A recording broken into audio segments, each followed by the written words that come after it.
कि मैं अपने गुनाहों का असर अपनी बीवी के अखलाक में और अपनी सवारी के फिसलने में महसूस करता हूं। जब मैं कोई गुनाह करता हूं तो अपनी सवारी के फिसलने में और अपनी बीवी के अखलाक में उसका असर महसूस करता हूं। हराम कमाई घर में आएगी मेरे भाई, आपकी जात पर, आपके बच्चों पर, आपके परिवार पर उसका असर पड़ेगा। आपको तो ये लग रहा है कि लाख रुपए पर मैंने 10,000 रुपया ब्याज कमा लिया, मगर मेरे रब का कलाम क्या कहता है? यमहकुल्लाहु रिबा व युर्बिस सदकात। अल्लाह सूद और ब्याज को मिटाता है, अल्लाह सूद और ब्याज की बरकत को खत्म करता है, अल्लाह सदका खैरात को बढ़ाता है। तुम्हें यह लग रहा है मैंने मदरसे में 1,000 रुपया चंदा दे दिया, मेरा 1,000 कम हो गया, और तुम्हें यह लगता है कि मैंने 1,000 रुपया ब्याज के जरिए कमा लिया, मेरे अकाउंट में 1,000 रुपया बढ़ गए। तेरे कैलकुलेटर में बढ़ गया, अल्लाह के कैलकुलेटर में जो तू पैसा ब्याज से कमा रहा है वो बढ़ा नहीं है, वो घट रहा है। और हम देखते हैं मेरे भाई, जिन घरों में हराम की कमाई आती है, पैसे की दौलत की रेल पेल होने के बावजूद उन घरों में सुकून नहीं होता। उन घरों की लड़कियां बेपर्दा होने लगती हैं, उन घरों के लड़के बेहया होने लगते हैं, उन घरों का चैन और सुकून बर्बाद हो जाता है। बनारस के साड़ी के कारोबार में हमने देखा, एक जमाना था जब हाथ से लोग करगे पर, मशीन नहीं थी उस जमाने में, हाथ की करगे होती थी और उस पर लोग साड़ी तैयार करते थे। और रात में मशीन नहीं चलती थी, रात में काम नहीं होता था, सुबह फजर के बाद लोग बैठते थे और शाम तक काम करते थे, और एक आदमी घर में कमाता था, पूरा घर आराम से खाता था। आज मशीन का दौर आ गया, आज रात भर मशीन भी चल रही है। बनारस चले जाओ, मऊ चले जाओ, भिवंडी चले जाओ, खटर खटर पटर पटर की आवाज रात भर मिलेगी आपको। मेहनत 24 घंटा हो रही है, बाप भी मेहनत कर रहा, बेटा भी मेहनत कर रहा, सारे भाई भी मेहनत कर रहे। बरकत खत्म हो गई मेरे भाई, बरकत खत्म हो गई। कमाने वाले हाथ बढ़ गए, मगर घर के अंदर कमाई में कोई बरकत नहीं। ऐसा क्यों है? क्योंकि अब हलाल और हराम की कोई तमीज नहीं है। अब पैसा आना चाहिए, हलाल तरीके से आए चाहे हराम तरीके से आए। मेरे भाइयों याद रखो, ये सूद और ब्याज का पैसा अगर आपके घर में आया है, एक बहुत शक्ल आम हो रही है सूद और ब्याज की, जिसको हमारे यहाँ ग्रुप लोन बोलते हैं। ग्रुप लोन की शक्ल बिहार और झारखंड में बड़ी तेजी से राइज हुई है, और बड़े अफसोस की बात यह है कि ये लोन सिर्फ औरत को दिया जा रहा है। औरतों को इकट्ठा करके उनसे साइन करवाया जाता है, बैंक का कर्मचारी आता है, हर हफ्ते औरतों से पैसा लेता है, बड़ी आसानी से 25,000 50,000 का अमाउंट मिल जाता है। अरे अल्लाह के बंदो, अल्लाह के बंदो, अल्लाह से डरो। तुम्हारे समाज में लाखों की तादाद में ऐसे लोग हैं, अगर चाहें एक कोऑपरेटिव तंजीम बना लें, एक कोऑपरेटिव बैंकिंग सिस्टम बना लें, और बगैर ब्याज के ये छोटी छोटी रकम भरोसेमंद आदमी को तहकीक करने के बाद, जिसको कोई बिजनेस स्टार्ट करना हो, कोई काम स्टार्ट करना हो, ये 25-50 हजार की रकम देके काम स्टार्ट कर दें। शरीयत कहती है आप लोगों का काम शुरू करा दो, लोगों को भीख मांगने पर और लोगों को सूद खाने पर मजबूर मत करो। आज सूद और ब्याज, बड़ी मामूली रकम पर सूद और ब्याज खाया जा रहा है, और घर की औरतों को उसमें इन्वॉल्व किया जा रहा है। हराम कमाई की एक शक्ल और भी है, और वो क्या है? किसी दूसरे की जमीन पर नाजायज कब्जा कर लेना। उत्तर प्रदेश में एक बहुत बड़े बाहुबली थे, अब इस दुनिया में नहीं है, मैं नाम नहीं लूंगा। अगर आप अक्लमंद होंगे, समझदार होंगे तो समझ जाएंगे। आज लोग कहते हैं साहब मुसलमान थे, मुसलमान थे, बड़ा जुल्म हुआ, मगर उनका ट्रैक रिकॉर्ड जब उठा के देखो, उनका जब इतिहास उठा के देखो, तो मालूम ये हुआ कि उनका काम क्या था। जिस जमीन पर हाथ रख दिया वो जमीन उनके बाप की हो गई, जमीन उनके बाप की हो गई। जमीन मुसलमान की हो, गैर मुस्लिम की हो, जहां पे वो साहब आ गए, चलो हटो भाई, फला के आदमी है, जमीन छोड़ दो, जमीन छोड़ दो। जिस खेत पे हाथ रख दिया वो खेत उनके बाप का, जिस जमीन पे हाथ रख दी वो जमीन उनके बाप की। और ये काम करने वाला सीना ठोक के मुसलमानों से कहता है मैं तुम्हारा लीडर हूं, मैं तुम्हारा लीडर हूं। ऐसे लीडर अगर हो, हमें नहीं चाहिए ऐसे लीडर, हमें नहीं चाहिए ऐसे लीडर जो लोगों के माल पर नाजायज कब्जा करे। माफ करना मेरे भाइयों, अल्लाह के प्यारे नबी की हदीस है, मन गय्यर मनार अल अर्जी लानल्लाहु मन गय्यर मनार अल अर्जी। जो लोगों की जमीन और जायदाद की जो बॉर्डर है, जो निशान है, उसको मिटा दे और जमीन और जायदाद पर नाजायज कब्जा कर ले, अल्लाह के नबी ने फरमाया उस इंसान पर अल्लाह की लानत हो।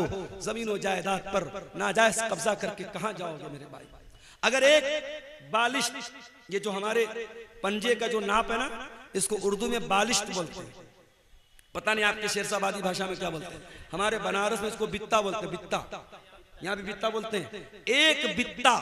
एक बित्ता जमीन अगर आपने किसी की नाजायज कब्जा कर ली, हदीस के अल्फाज क्या है, तुफ़िक़ मिन सब अर्दीन यौमल क़ियामा, कयामत के दिन एक बित्ता जमीन नाजायज हड़पने वाला 7 जमीनों का तौक उसकी गर्दन में डाला जाएगा। अल्लाह अकबर, इतना बड़ा गुनाह है, इतना बड़ा गुनाह है।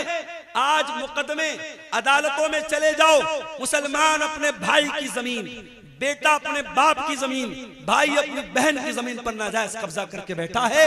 सबसे ज्यादा मुकदमे आपको मुसलमानों के मिलेंगे। ये इस कौम का हाल है मेरे भाई।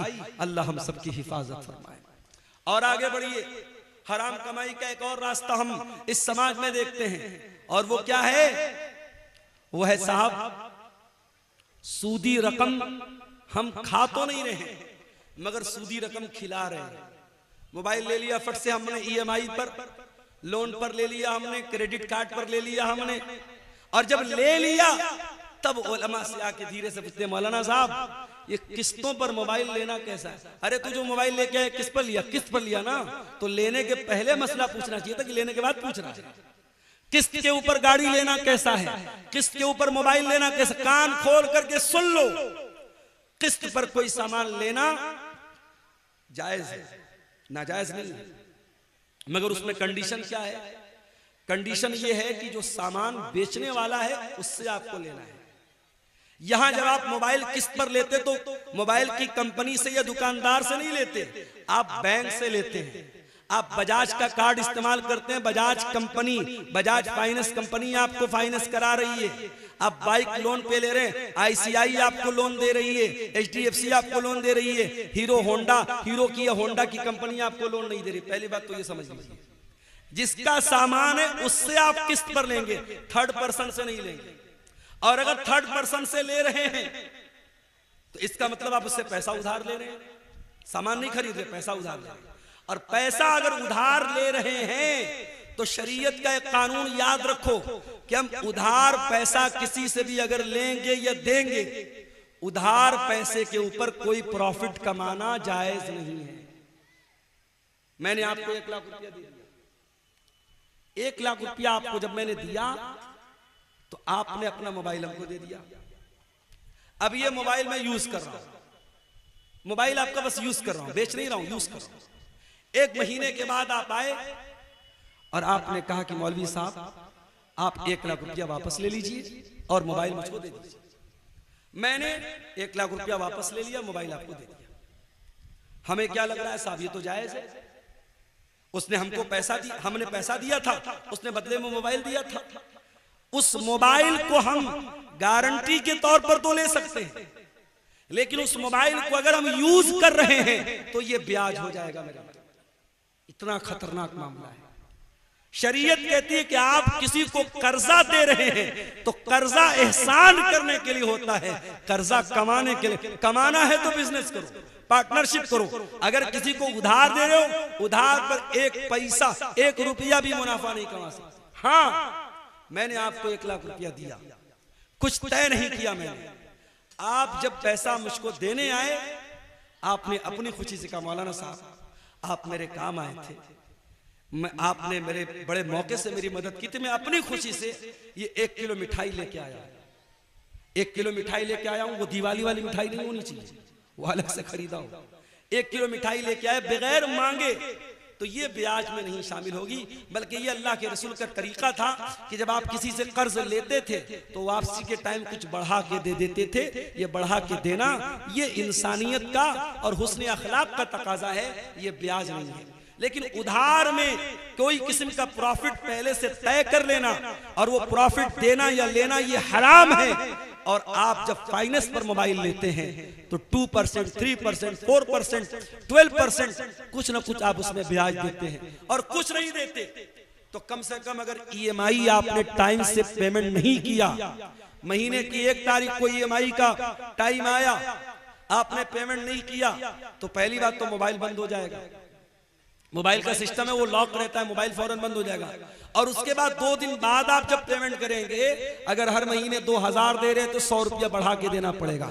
ये जो बढ़ा के आप दे रहे हैं ये क्या है? यही सूद है, यही ब्याज है। और एक मोबाइल के लिए आप ब्याज दे रहे हैं। अल्लाह के प्यारे नबी फरमाते हैं, लानल्लाहु आकिल रिबा व मुकिलहु व कातिबहु व शाहिदैहि।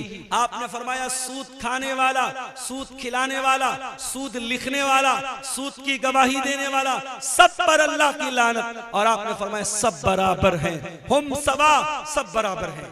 ये सूद इतना बड़ा गुनाह है, ये ब्याज इतना बड़ा गुनाह है।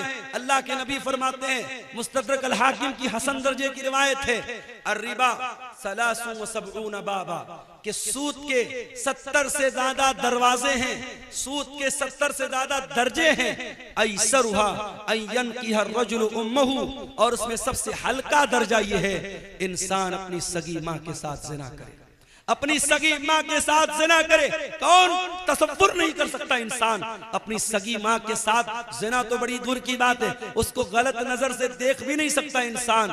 सूद और ब्याज खाना अपनी सगी माँ के साथ जिना करने से बड़ा पाप है मेरे भाई। और ये पाप आज का मुसलमान धड़ल्ले से कर रहा है, रोजा नमाज करके कर रहा है, माथे पर सजदे का निशान लगा के कर रहा है, चेहरे पर दाढ़ी रख के कर रहा है। खबरदार मेरे भाई, इस सूद और ब्याज से बाज आ जाओ, बाज आ जाओ। इस हराम कमाई से अपने घरों को, अपने दामन को बचा जाओ। और आगे बढ़िए मेरे भाइयों, सहाबे किराम को देखिए। हजरत अबू बकर सिद्दीक, उनका एक गुलाम था, वो एक मर्तबा खाने की कोई चीज लाता है, हजरत अबू बकर सिद्दीक को देता है।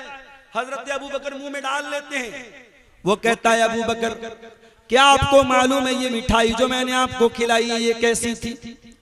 मैं दौरे जाहिलियत में लोगों की किस्मत का हाल बताया करता था, और आज मुझे वही उसी दौर का एक आदमी मिल गया, इसका काम कभी मैंने किया था, और उसी दौर के तोहफे के तौर पर ये मिठाई उसने दी थी, जो मैंने ला के आपको दे दी और आपने खा ली।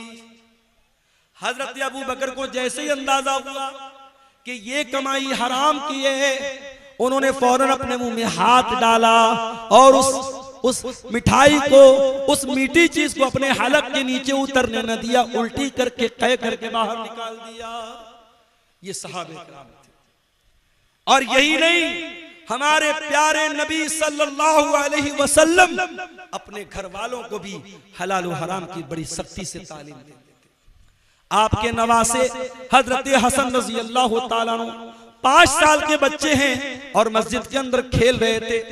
खेलते खेलते मस्जिद के अंदर सदका की खजूरें आके रखी हैं, सदका की खजूर आके रखी है। हजरत हसन ने खजूर उठाई और खजूर उठा के मुंह में डाल ली। 5 साल के बच्चे को क्या पता कि खजूर कैसी है? उसको खजूर नजर आई, उसने उठाई, मुंह में डाल ली। नबी की नजर पड़ गई, नबी की नजर पड़ गई। नबी चाहते तो अपने बच्चे के, अपने नवासे के हाथ से छीन लेते, उसके मुंह में से निकाल लेते, मगर नबी ने तरबियत क्या की मेरे भाइयों। अल्लाह के प्यारे नबी ने अपने 5 साल के नवासे से फरमाया, कक कक बेटा थूक दे, बेटा मुंह से निकाल दे। अमा शऊरता अन्ना लाना कुल सदका, ऐ मेरे बच्चे क्या तू नहीं जानता कि हम सदका नहीं खाते? मेरे बच्चे ये सदका की खजूर है और तू नबी का नवासा है, तू नबी के अहले बैत में से। क्या तुझे मालूम नहीं कि तेरे नबी के ऊपर और नबी के अहले बैत के ऊपर सदका हराम है? सदका हराम है, नबी के अहले बैत पर सदका हराम है। ये तालीम दी है जनाब मोहम्मद रसूलुल्लाह सल्लल्लाहु अलैहि वसल्लम ने अपने 5 साल के नवासे। ये एहतियात थी मेरे भाई। बनारस में मुझे बहुत अच्छी तरीके से याद है, एक जमाना था, ये जो कपड़ा होता ना, कपड़ा, कुछ कपड़े ऐसे बनते थे बनारस में जिस पर मोर बना रहता था। मोर बना है या चिड़िया बनी है या बंदर बना है कोई भी तस्वीर बनी।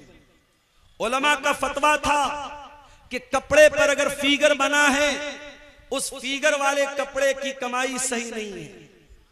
और बनारस में साड़ी का कारोबार करने वालों को बड़ा बड़ा ऑफर मिलता था, बड़ी बड़ी रकम मिलती थी कि अगर तुम तस्वीर वाला कपड़ा तैयार करोगे हम तुम्हें पैसा ज्यादा देंगे, तुम्हारी साड़ी महंगी बिकेगी। मगर एहतियात होती थी, लोग नहीं तैयार करते थे। और अगर किसी के बारे में पता चल जाता था कि वो इंसान अपने साड़ी के ऊपर, अपने कपड़े के ऊपर इमेज बना करके बेच रहा है, लोग उसके घर दावत नहीं खाते थे, लोग उसके घर खाना नहीं खाते थे। ये एहतियात बनारस में मैंने अपनी आंखों से देखी। मगर आज क्या हो रहा है? आज वो एहतियात खत्म हो गई मेरे भाई। आज एहतियात का दौर खत्म। आज बनारस में हजारों लोग साड़ी पर तस्वीर वाली साड़ी बनवा रहे हैं, बेच रहे हैं, कारोबार कर रहे हैं और कोई फर्क नहीं पड़ रहा है। पैसा कमा रहे हैं, दबा के पैसा कमा रहे हैं। याद रखो मेरे भाइयों, पैसा तो यहीं रह जाएगा, जमीन तो यहीं रह जाएगी, जायदाद तो यहीं रह जाएगी, और हम मर करके अल्लाह के पास जाएंगे और अल्लाह पूछेगा, मेरे बंदे तेरे सामने हलाल के बहुत सारे रास्ते थे, तूने हराम क्यों अपनाया, तूने गलत क्यों अपनाया? इसलिए कि कयामत के दिन 5 सवालों का जवाब दिए बगैर अब्दुल गफ्फार को भी फुर्सत नहीं है, शेख वसीम मदनी को भी फुर्सत नहीं है, हमारे उलमा को भी फुर्सत नहीं है, आपको भी मोहलत नहीं है। 5 सवालों का जवाब तो सबको देना है। क्या सवाल होगा? ला तज़ूलु क़दमा इब्ने आदम मिन इंद रब्बिही यौमल क़ियामा। क़यामत के दिन इंसान अपनी जगह से हिल नहीं पाएगा जब तक 5 सवालों का जवाब नहीं दे देगा। नंबर 1, अन उम्रिही फीमा अफ़ना, तूने अपनी जिंदगी को कहाँ गुजारा था। नंबर 2, व अन शबाबिही फीमा अबला, तूने अपनी जवानी को कहाँ गुजारा था। तीसरा सवाल, व अन मालिही मिन ऐन इक्तसबहू, तूने माल कहाँ से कमाया था। चौथा सवाल, व फीमा अनफ़क़हू, तूने माल कहाँ पर खर्च किया था। और 5वां सवाल, व माज़ा अमिल फीमा अलिमा, तूने जो इल्म हासिल किया था उस इल्म के ऊपर तूने अमल कितना किया था। ये 5 सवाल का जवाब सबको देना है। कहां से पैसा कमाया, हलाल तरीके से कमाया कि हराम तरीके से कमाया। और खबरदार, मस्जिद में लोग जाते हैं ना, बड़ा एहतराम करते हैं मस्जिद का। मस्जिद का सामान कोई जल्दी चोरी नहीं करता। क्यों साहब? मस्जिद का सामान, मस्जिद का सामान कोई बहुत घटिया आदमी होता है वही चोरी करता है। एक आम मुसलमान मस्जिद का बहुत एहतराम करता है। और तमाम मस्जिदों में सबसे बड़ी मस्जिद कौन है? मस्जिद हराम है, खाने काबा है। कान खोल करके सुन लो, एक मुसलमान की इज्जत, एक मुसलमान की जान, एक मुसलमान का माल, उसकी जो इज्जत है, उसका जो सम्मान है, उसका जो एहतराम है, वो खाने काबा से भी बढ़ करके। और दलील भी आपको पढ़ के सुना देता हूं। नबी ने आखिरी हज किया, हज्जतुल वदा का मौका है, नबी ने पहला और आखिरी हज किया है। बकरा ईद का दिन है, यौमुन नहर है। अल्लाह के प्यारे नबी मिना के अंदर हैं, अपने सहाबा से कहते हैं, अय्यो यौमिन हाज़ा, आज का दिन कौन सा दिन है? सहाबा कहते हैं, अल्लाह और उसके रसूल ज्यादा बेहतर जानते हैं। आपने फरमाया, क्या आज यौमुन नहर नहीं है? क्या आज बकरा ईद का दिन नहीं है? फिर आपने पूछा कि महीना कौन सा है? साहबा ने कहा, अल्लाह और उसके रसूल ज्यादा बेहतर जानते हैं। आपने फरमाया, क्या ये जिलहिज्जा का महीना नहीं है? फिर आपने पूछा, ये कौन सा शहर है? साहबा ने कहा, अल्लाह और उसके रसूल ज्यादा बेहतर जानते हैं। आपने फरमाया, क्या ये शहर मक्का नहीं है? उसके बाद आपने फरमाया, ओ लोगो, इन्ना इन्ना दिमाकुम व अमवालकुम व आराज़कुम हरामुन अलैकुम कहुरमत यौमिकुम हाज़ा फी बलदिकुम हाज़ा फी शहरिकुम हाज़ा। ओ लोगो, तुम्हारी माल, तुम्हारा माल, तुम्हारी जान और तुम्हारी इज्जत और आबरू एक दूसरे के लिए हराम है, एक दूसरे के लिए हराम है। जैसे आज का ये दिन हराम है, जैसे ये महीना हराम है, जैसे ये शहर मक्का हराम है, जैसे मक्का का एहतराम करते हो, जैसे जिलहिज्जा का एहतराम करते हो, जैसे आज के दिन का एहतराम करते हो, एक मुसलमान अपने भाई की जान और माल का एहतराम करे। मेरे अजीजों, सहाबे किराम बड़ी एहतियात करते थे। हजरत साद बिन अबी वक्कास सहाबी रसूल हैं, उनके बारे में मशहूर था कि वो मुस्तजाबुद दावात थे। साद बिन अबी वक्कास जब दुआ करते थे उनकी दुआ जल्दी कबूल हो जाती थी। किसी ने पूछा कि ऐ साद बिन अबी वक्कास, क्या बात है, आप कौन सा ऐसा अमल करते हैं कि आपकी दुआ बहुत जल्दी कबूल हो जाती है? तो हजरत साद बिन अबी वक्कास ने क्या जवाब दिया? कहा कि ऐ लोगों, मैं जब खाना खाता हूं तो मुझे मालूम होता है कि मैं वो खाना कौन सी कमाई का खा रहा हूं। मैं जब भी कोई लुकमा उठा करके अपने मुंह में डालता हूं, जब तक यकीन न हो जाए, जब तक कंफर्मेशन न हो जाए, जब तक ये मुतय्यन न हो जाए कि मैं हलाल कमाई का और पाकीज़ा कमाई का लुकमा खा रहा हूं, तब तक वो लुकमा अपने हलक के नीचे नहीं उतारता हूं। एक बहुत बड़े अहले हदीस आलिम का वाकया सीरत निगारों में लिखा है।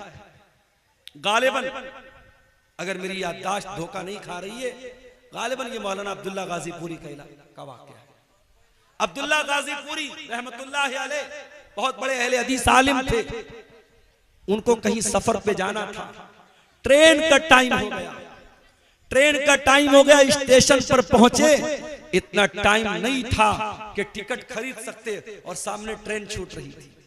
और उस जमाने में इतनी ट्रेनें नहीं थी कि चलो एक ट्रेन छूट गई तो दूसरी पकड़ लेंगे।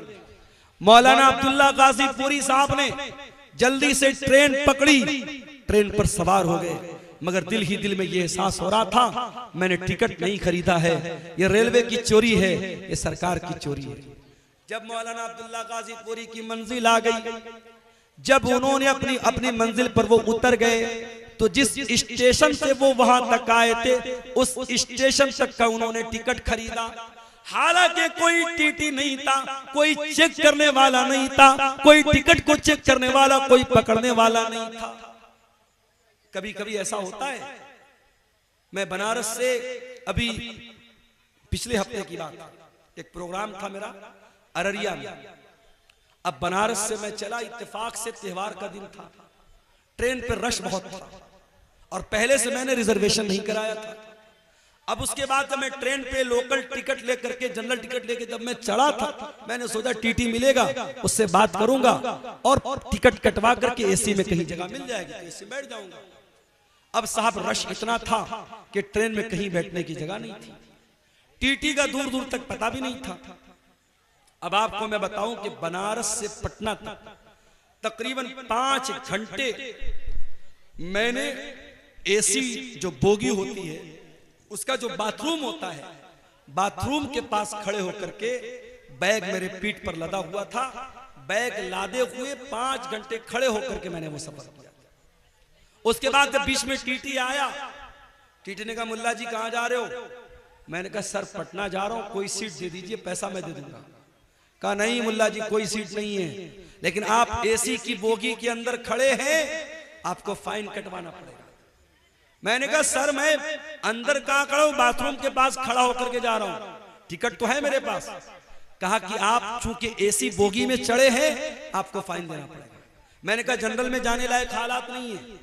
उसने कहा जनरल में तो छोड़ दो, आपने जनरल का टिकट लिया, आप एसी में आए हो।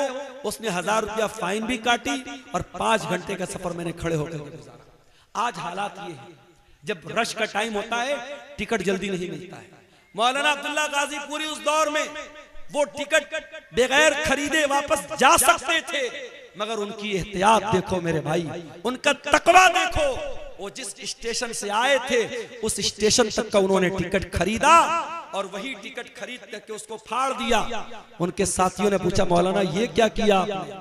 कहा मेरे भाइयों मैं रेलवे की ट्रेन का मैंने सफर किया था और मैं जल्दीबाजी में टिकट नहीं खरीद पाया था। मैंने जानबूझ करके उस स्टेशन का टिकट खरीद करके फाड़ दिया ताकि उतनी रकम सरकार के खजाने में चली जाए। ये हमारे उलमा थे, ये हमारे उलमा थे जो सरकार और हुकूमत और गवर्नमेंट की चोरी को भी चोरी समझते थे। और आज मुसलमान अपने मुसलमान भाई का सामान चोरी करने में भी दरेग नहीं करता है। मेरे अजीजों ये एहतियात अपने अंदर पैदा करो। सलफ कहा करते थे अतिब मतअमका तकुन मुस्तजाब दावात, अपनी कमाई को हलाल कर लो, तुम्हारी दुआएं कबूल होने लगेंगी। इमाम अबू हनीफा रहमतुल्लाह अलैह बहुत बड़े इमाम गुजरे हैं, अल्लाह की रहमतें नाजिल हो उनके ऊपर। इमाम अबू हनीफा रहमतुल्लाह अलैह ने एक आदमी को कर्जा दिया, कर्जा दे दिया उसको, उसने समय पर टाइम पर कर्जा नहीं लौटाया।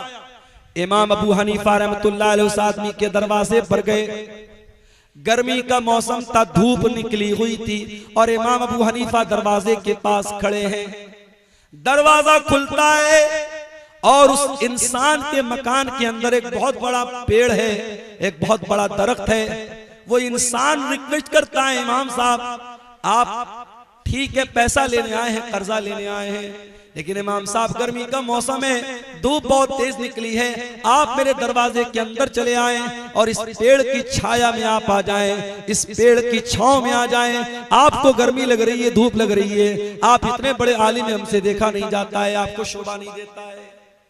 इमाम अबू हनीफा कहते हैं, ऐ मेरे भाई, तूने अगर मेहमान के तौर पर बुलाया होता, मैं तेरे घर में भी आया होता, तेरे पेड़ के नीचे खड़ा भी होता और एक गिलास पानी भी मैंने पिया होता, मगर मैं मेहमान बन के नहीं आया हूँ, मैं अपना कर्जा लेने के लिए आया हूँ। और मुझे इस बात का डर है, अगर मैं तेरे मकान के अंदर दाखिल हो गया और तेरे पेड़ की छांव में मैं आ गया तो ये भी एक तरीके का प्रॉफिट हो जाएगा, ये भी एक तरीके का मुनाफा हो जाएगा। और मैंने चूंकि तुमको कर्जा दिया है और कर्जे पर अगर मैंने ये प्रॉफिट हासिल कर लिया, ये मुनाफा मैंने हासिल कर लिया, तो मुझे इस बात का डर है कि कहीं ये भी सूद और ब्याज में शामिल न हो जाए। अल्लाह, कितना प्यारा हमारा दीन है मेरे भाई, कितना प्यारा हमारा दीन है। कितनी एहतियात करते थे हमारे असलाफ कि किसी को पैसा उधार दिया है तो उसके मकान के पेड़ की छांव में भी जाना उन्होंने गवारा नहीं किया। इमाम अहमद इब्न हंबल के पास एक औरत आती है, गौर से सुनना ये वाकया। इमाम अहमद इब्न हंबल के पास एक औरत आती है, ऐ इमाम अहमद इब्न हंबल, एक मसला पूछने आपके पास आई। क्या मसला है? ऐ इमाम अहले सुन्नत, ऐ इमाम अहमद इब्न हंबल, मसला ये है कि मैं कपड़ा तैयार करती हूँ, कपड़ा बुनती हूँ, और मैं दिन में भी काम करती हूँ, रात में भी काम करती हूँ। दिन में सूरज की रोशनी में काम करती हूँ, रात को मैं चिराग जला करके चिराग की रोशनी में काम करती हूँ। ऐ इमाम अहमद इब्न हंबल, जब कपड़ा तैयार हो जाता है तो कपड़े की क्वालिटी में कुछ कपड़ा जो सूरज की रोशनी में तैयार होता है उसकी क्वालिटी थोड़ी अलग होती है, और जो कपड़ा चिराग की रोशनी में तैयार होता है उसकी क्वालिटी में थोड़ा फर्क होता है। ऐ इमाम अहमद इब्न हंबल, मैं मसला पूछने आई हूँ, जब मैं ये कपड़ा मार्केट पे बेचने जाऊंगी, जब मैं इस कपड़े को बाजार में बेचने जाऊंगी, तो क्या मुझे ये क्लियर करना पड़ेगा, क्या मुझको ये बताना पड़ेगा कि इस कपड़े का कौन सा हिस्सा मैंने सूरज की रोशनी में तैयार किया है और कौन सा कपड़ा मैंने रात के चिराग की रोशनी में तैयार किया है।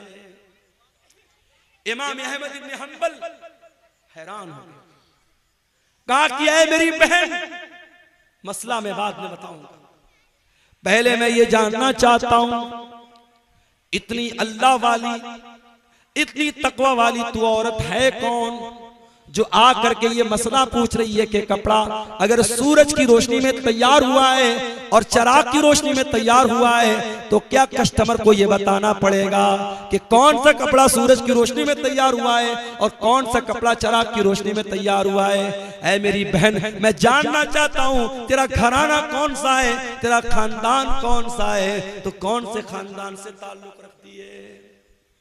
उस औरत ने कहा, ऐ इमाम अहमद इब्न हंबल, मैं इमाम बिश्र अल हाफी की बहन है। उस दौर के एक बहुत बड़े इमाम थे, इमाम बिश्र अल हाफी, मैं उनकी बहन है।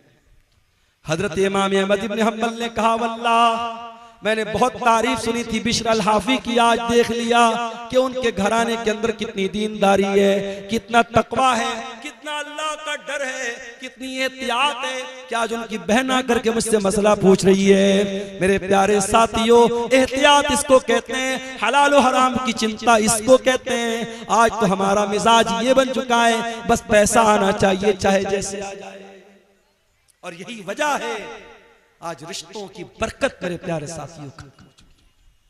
आज जब लड़की देखने के लिए जब लड़के की माँ जाती है तो क्या देखती है? लड़की की पर्सनालिटी कैसी है, लड़की कितनी खूबसूरत है, लड़की का घर और मकान कैसा है, लड़की कितना जहेज लेकर आएगी।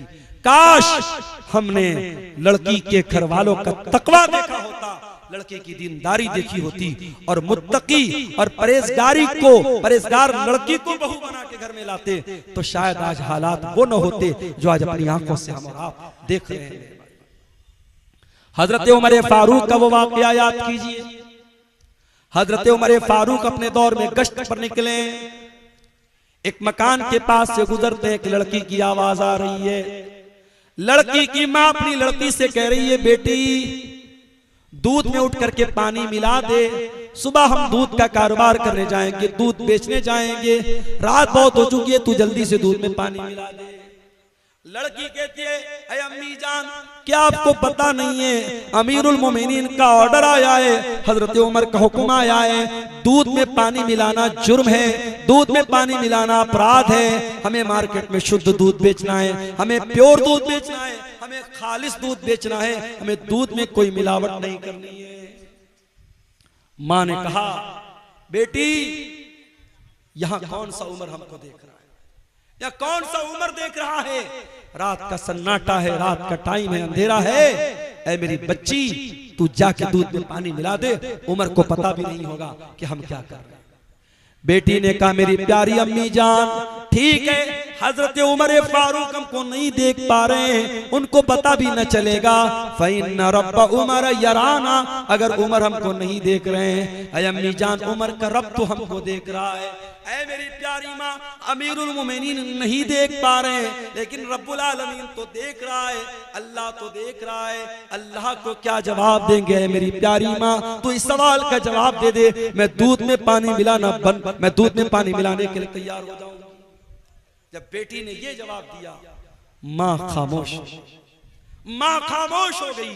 मेरे भाइयों, तरबियत करो तो ऐसी करो कि आपके बच्चे जहां आपसे गलती हो, आपके बच्चे आपकी सुधार कर दें, आपकी इस्लाह कर दें। बेटी ने जब ये जुमला कहा है, माँ खामोश हो गई। हजरत उमर फारूक ने मकान का नंबर नोट कर लिया, मकान की निशानी नोट कर ली, घर आए, सुबह को सारे बच्चों को इकट्ठा किया, कहा है मेरे प्यारे बच्चों, कल जब मैं रात में गश्त पर निकला था, मैं एक लड़की के मकान के पास से गुजरा था, मैंने लड़की की और उसकी माँ की बातचीत को सुना है। मेरे बच्चों, मैं नहीं जानता वो लड़की कितनी खूबसूरत है, मैं नहीं जानता वो लड़की कौन से खानदान से उसका ताल्लुक है, मैं नहीं जानता उसका हसब व नसब कैसा है, इतना जानता हूँ वो लड़की बहुत अल्लाह वाली है और मैं उस लड़की को अपने घर की बहू बनाना चाहता हूं। अब तुम बताओ, तुम में से कौन उससे निकाह करेगा?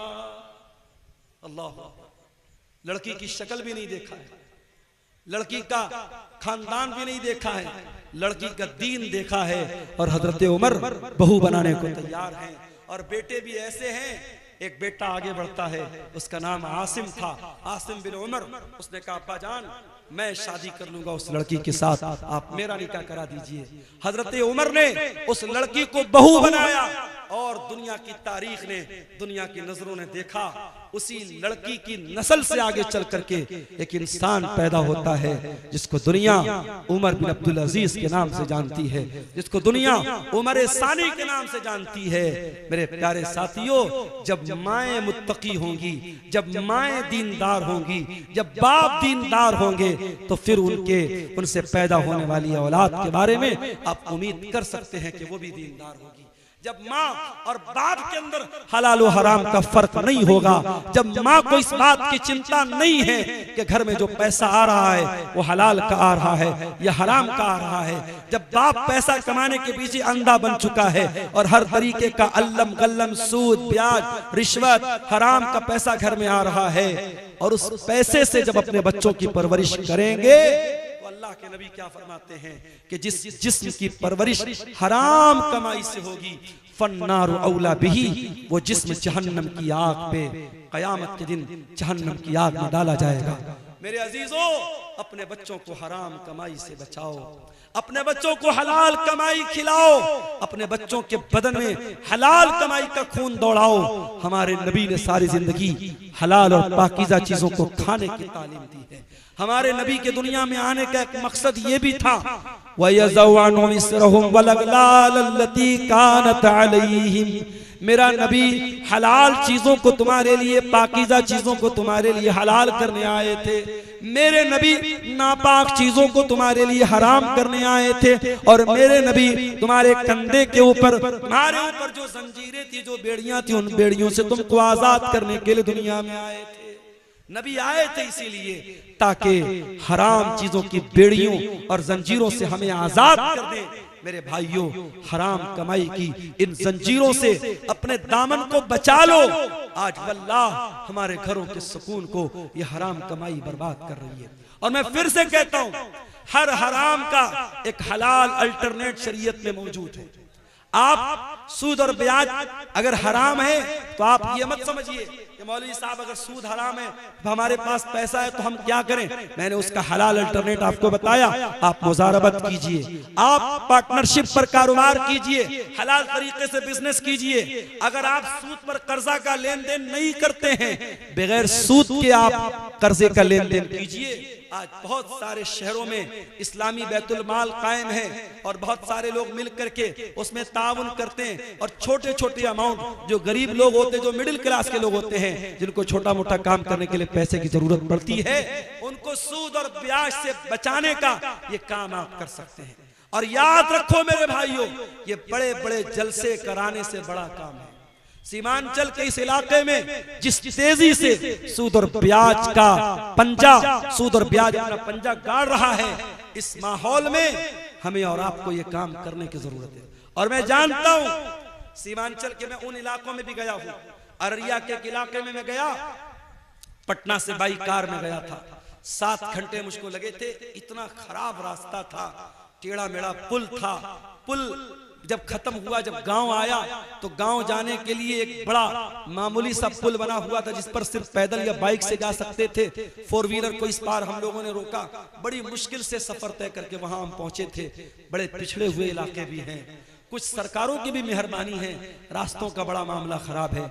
मगर इसी सीमांचल के इलाके में शादी ब्याह पर लाखों करोड़ों खर्च करने वाले लोग भी मौजूद हैं। और अभी जैसा कि मैंने बताया कि एक हराम कंपनी में 2 करोड़ की रकम एक मुसलमान ने लगाई थी।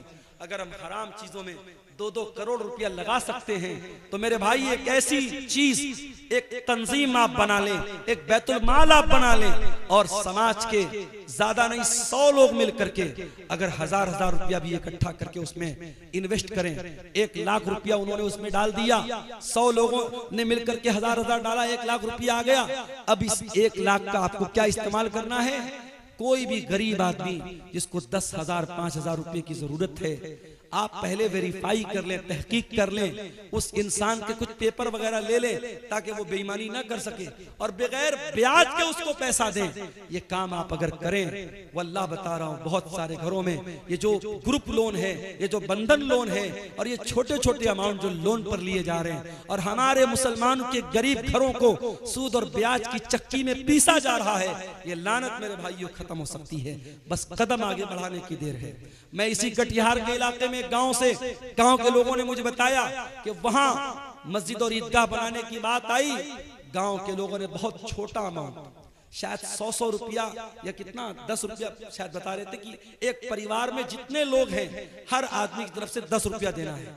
हर आदमी, एक परिवार में अगर 10 लोग हैं तो 100 रुपया देना है, परिवार में 7 लोग हैं 70 रुपया देना है। 10-10 रुपया इकट्ठा करके हर हफ्ता कई लाख रुपये उस गांव के लोगों ने इकट्ठा किया, कब्रिस्तान की जमीन खरीदी, ईदगाह की बाउंड्री की और अभी और भी काम वो लोग करने जा रहे हैं। आपके करीब के किसी गांव के लोगों ने मुझे बताया। तो ये काम, इस तरीके के काम हम कर सकते हैं मेरे भाइयों। आपको कदम बढ़ाने की और हिम्मत करने की जरूरत है। मैं जानता हूं शेरशाबादी कौम के अंदर अल्लाह ताला ने बहुत सलाहियत दी है। इस सलाहियत का सही इस्तेमाल कीजिए। अपने समाज में होने वाली बुराइयों से मेरे भाइयों अपने आप को बचाइए। एक साहब सवाल कर रहे हैं कि यूट्यूब की कमाई हराम है तो कॉमेडियन यूट्यूब का पैसा मदरसे में दान करना कैसा है, और ड्रीम 11 का जीता हुआ पैसा मदरसा मस्जिद में दान करना कैसा है। जाहिर है अगर मदरसे वालों को पता है कि ये पैसा ये हराम कमाई का दर है, मदरसे वाले ना ले। और अगर मदरसे वालों को नहीं पता और मदरसे वालों ने ले लिया तो उनका लेना तो गलत नहीं है, मगर देने वाले को कोई सवाब नहीं मिलेगा। भाई कोई चोर अगर चोरी करे और चोरी का मकसद क्या बयान करे कि मैं अमीरों का पैसा चुरा करके गरीबों की मदद कर रहा हूं, तो भाई मदद करने का ये कोई तरीका नहीं है। तो जब इस तरीके के कॉमेडी वीडियो बना करके पैसा कमाना दुरुस्त नहीं है तो फिर उसकी कमाई भी दुरुस्त नहीं है, और उस कमाई से आपका दान करना और सदका करना भी सही नहीं है। वल्लाहु आलम बिस्सवाब। तो मेरे अजीजों, ये हराम कमाई के बारे में चंद बातें मैंने आपके सामने रखी थी, और आप ये बात देखिए कि हमारी शरीयत में हराम कमाई और हलाल कमाई के ताल्लुक से इतनी एहतियात बताई गई है कि अल्लाह के प्यारे नबी सल्लल्लाहु अलैहि वसल्लम ने जहन्नम की वईद बयान की है उन लोगों के बारे में जो लोगों का माल नाजायज तरीके से खा लेते हैं। मैं आखिरी हदीस सुना करके बात खत्म करता हूं। अल्लाह के नबी ने सहाबा से कहा कि ऐ मेरे सहाबा, क्या तुम जानते हो मुफलिस कौन है, गरीब कौन है? सहाबा ने कहा अल्लाह के नबी, अल्लाह और उसके रसूल ज्यादा बेहतर जानते हैं, आप ही बता दीजिए। आपने फरमाया मेरी उम्मत के अंदर गरीब आदमी वो होगा, मेरी उम्मत में मुफलिस इंसान वो होगा जो कयामत के दिन रोजा, नमाज, ज़कात सब लेकर के आएगा। वयाती कद शतम हाजा व ज़रब हाजा व अकल माल हाजा व क़ज़फ़ हाजा, किसी का माल हड़पा होगा, किसी को गाली दी होगी, किसी पर तोहमत लगाई होगी, किसी पर बहतान लगाया होगा, हराम तरीके से लोगों का माल कमाया होगा। उस इंसान के बारे में अल्लाह के नबी फरमाते हैं उसकी नेकियां हकदारों को दे दी जाएगी। कयामत के दिन दुनिया की करेंसी नहीं चलेगी। यहाँ गांधी जी के फोटो वाला नोट चल रहा है, आखिरत में नोट नहीं चलेगा। ऐसे आप हज करने जाते हैं, उम्रा करने जाते हैं, इंडिया की करेंसी आप एयरपोर्ट से ही चेंज कर लेते हैं, या वहां सऊदी एयरपोर्ट पे जाके चेंज कर लेते हैं, क्योंकि आपको मालूम है कि सऊदी में सऊदी रियाल चलेगा, दुबई में दुबई का दिरहम चलेगा, और इसी तरीके से कुवैत में कुवैत का दीनार चलेगा। आखिरत में जो करेंसी होगी मेरे प्यारे साथियों, वो नेकी और गुनाह की करेंसी होगी। अगर हमने किसी का हक मारा है, उसकी हमारी नेकियां उसको दे दी जाएंगी, और जब हमारी नेकियां खत्म हो जाएंगी, अल्लाह के प्यारे नबी फरमाते हैं फ़इन फ़नियत हसनातुहु, अगर उसकी नेकियां खत्म हो जाएंगी और फिर भी हकदारों का हक बाकी रह जाएगा, तो क्या किया जाएगा? फिर उन लोगों के गुनाह इसके ऊपर लादे जाएंगे जिनका हक इसने मारा है, जिनकी जमीन को इसने हड़पा है, जिनको गाली दी है, जिनको बुरा भला कहा है, जिन पर तानो तशरीह की है, उनके गुनाह इसके ऊपर लादे जाएंगे।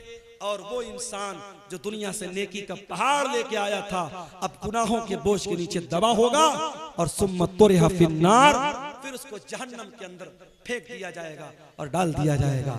इसलिए मेरे अजीजों, हराम कमाई से अपने दामन को बचा लो।